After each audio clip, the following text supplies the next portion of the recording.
अस्सलामुअलैकुम। आज हम बहुत ही क्रिस्पी, बहुत टेस्टी आलू अंडे के कबाब बनाएंगे। बहुत ही हम यूनिक तरीके से बना रहे हैं। कुछ लोग आलू के कबाब बनाते हैं, वो टूटना शुरू हो जाते हैं। हम कौन सी ऐसी गलतियां करते हैं जिसकी वजह से कबाब टूट जाते हैं? हम इन कबाब को बनाने में बेंडिंग के लिए क्या ऐसा डालेंगे जिसकी वजह से कबाब परफेक्ट बनेंगे? अगर आपने सबसे तारीफ पानी है तो आप इस तरीके से कबाब बनाकर देखें। आप चिकन और बीफ के कबाब तक भूल जाएंगे। हम इन कबाब को क्रिस्पी और लाजवाब कैसे बनाएंगे, आप वीडियो को फुल वॉच कीजिएगा। रेसिपी अगर अच्छी लगी तो लाइक कीजिए, शेयर कीजिए। ये हमें कुछ व्यूज की रिक्वेस्ट आ रही थी कि हमें आलू अंडे के मजेदार कबाब बनाना बताएं। लीजिए पेश करती हूँ क्रिस्पी, क्रंची और शाम की चाय को मजेदार बनाने के लिए अंडे आलू के मजेदार कबाब। तो इसके लिए ये हमने 3 से 4 अदद आलू लिए थे जो हमने बॉईल करके अच्छे तरीके से मैश कर लिए हैं। और अब हम लेंगे 3 अदद अंडे जो हमने बॉईल कर लिए हैं। हम इसमें 3 अदद अंडे डाल रहे हैं। आप कम या ज्यादा भी डाल सकते हैं क्योंकि अंडे की वजह से बहुत ही अमेजिंग सा टेस्ट आ जाएगा और डिफरेंट स्टाइल के ये आज हम कबाब बना रहे हैं। अगर आप ये अंडे नहीं भी डालना चाहते तो आप स्किप भी कर सकते हैं, लेकिन अंडे डालने से बहुत ही अमेजिंग ये कबाब बनेंगे। ये देखिए हमने अंडे भी कद्दूकश कर लिए हैं। अच्छा जी, अब हम इसमें बाकी की चीजों को भी शामिल कर लेते हैं। 1 कप के करीब हमने बंद गोभी ली थी जो हमने बिल्कुल बारीक चॉप करके बंद गोभी ऐड कीजिएगा। और इसी तरह हमने 1 अदद दरमियाने साइज का प्याज लिया था जो हमने बिल्कुल बारीक स्लाइस में कट कर लिया है। अच्छा जी, अब हम इसमें डाल देंगे 5 से 7 हरी मिर्चें और थोड़ा सा हरा धनिया। आप अपनी पसंद के कोई सी भी वेजिटेबल ऐड कर सकते हैं।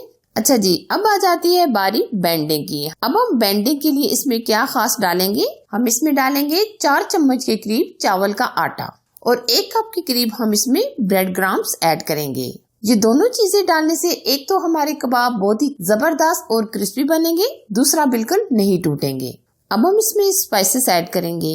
1/4 टीस्पून हम इसमें चिली फ्लेक्स ऐड करेंगे यानी कुटी लाल मिर्च। आधा चम्मच के करीब हम इसमें ब्लैक पाउडर यानी काली मिर्च का पाउडर ऐड करेंगे। आधा चम्मच के करीब हम नमक ऐड करेंगे। नमक आप अपने टेस्ट के मुताबिक कम या ज्यादा भी डाल सकते हैं। अच्छा जी, अब हम अच्छे तरीके से मिक्स कर लेंगे। आप बहुत ज्यादा मसल कर मिक्स ना कीजिएगा, बिल्कुल हल्के हाथों से मिक्स कीजिएगा। हम बिल्कुल हल्के हाथों से मिक्स कर रहे हैं ताकि जो हमने अंडे वगैरह डाले हैं वो टूटे ना। ये आलू अंडे के स्नैक्स आप बनाकर सेफ भी कर सकते हैं। आप इसको 1 माह तक फ्रीज कर सकते हैं। जब भी आपने बनाने हो फ्रीजर से निकालें और फ्राई कर लें। ये कबाब आप जितने टाइम के लिए भी रखेंगे इंशाल्लाह इसका टेस्ट बिल्कुल ऐसा ही बरकरार रहेगा जैसे हमने अभी ताजे बनाए हैं। ये बिल्कुल टेस्ट खराब नहीं करेंगे। ये मैं आपको वीडियो के लास्ट में बताऊंगी कि हम इसको सेव कैसे करेंगे, तो आप वीडियो को देखते रहें। अब हम कबाब बनाएंगे। कबाब बनाने के लिए हम हाथों में इस तरीके से घुमाकर एकदम गोल छोटा सा पेड़ा बना लेंगे इस साइज का। ये देखिए, अब हम इस तरीके से हाथों से प्रेस करके एकदम गोल कर लेंगे। आप इस कबाब को किसी भी शेप में बना सकते हैं, लेकिन हम राउंड शेप में यानी गोल बनाएंगे। अब मैं आपको एक और कबाब भी बनाकर बता देती हूँ। इसी तरीके से हम गोल शेप में छोटा सा पेड़ा लेंगे और हाथों में इस तरह हल्का हल्का प्रेस करेंगे इस तरह, और गोल शेप में हम इस तरह सेट कर लेंगे इस तरह। ये देखिए, हम इसी तरह तमाम कबाब बनाकर रेडी कर लेंगे। अच्छा जी, अब हम कोटिंग के लिए क्या करेंगे। कोटिंग के लिए हमने आधा कप के करीब मैदा लिया है। अब हम इसमें आधा टीस्पून चिली फ्लेक्स यानी कुटी लाल मिर्च ऐड करेंगे और 2 चुटकी के करीब हम इसमें नमक ऐड करेंगे और पानी डालकर हम बैटर को अच्छे तरीके से मिक्स करेंगे। ये हम पतली सी एक स्लरी सी बना लेंगे। थोड़ा थोड़ा पानी शामिल करके हम मिक्स करेंगे। आप अच्छे तरीके से मिक्स कीजिएगा, कोई गुठली वगैरह नहीं होनी चाहिए, ठीक है। ये देखिए, ये हमने इस तरह की ये स्लरी बना ली है। अब हम कबाब की कोटिंग के लिए लेंगे ब्रेड क्रम्स। अब हम क्या करेंगे, जो हमने मैदे की स्लरी बनाई थी, पहले हम कबाब को डिप करेंगे अच्छे तरीके से और अब हम कोटिंग के लिए ब्रेड क्रम्स लगा लेंगे। अब ब्रेड क्रम्स अच्छे तरीके से हर तरफ से लगाइएगा इस तरह।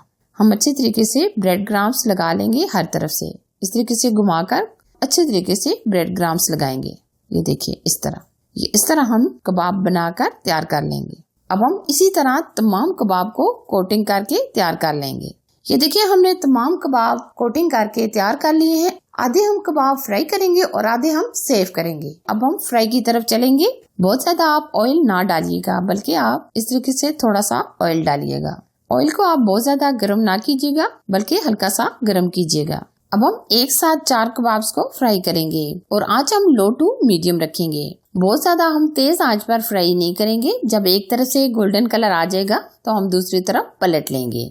ये कबाब फ्राई होने में इतना टाइम नहीं लेते, क्योंकि सब चीजें इसमें गली हुई हैं। सिर्फ हम ऊपर इसे कलर देंगे। माशाल्लाह बहुत ही क्रिस्पी और लाजवाब ये कबाब तैयार हो रहे हैं।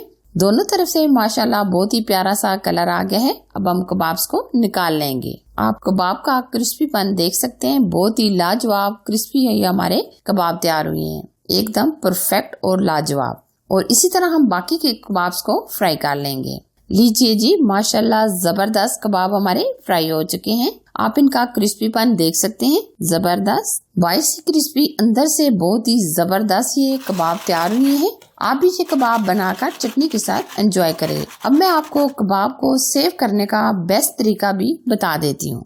आप कोई सा भी एयर टाइट डिब्बा लें और इसके अंदर हम कबाब को डाल देंगे। एक तय लगाने के बाद हम ऊपर बटर पेपर रखेंगे, फिर दूसरी तय लगाएंगे। इसी तरह हम बटर पेपर दरमियान में लाजमी रखेंगे। आप प्लास्टिक शीट भी रख सकते हैं। ये देखिए, हमने कुछ कबाब फ्राई कर लिए हैं और कुछ कबाब हमने सेव कर लिए हैं। जब भी आपने बनाने हो फ्रीजर से निकालें और फ्राई कर लें और एंजॉय करें।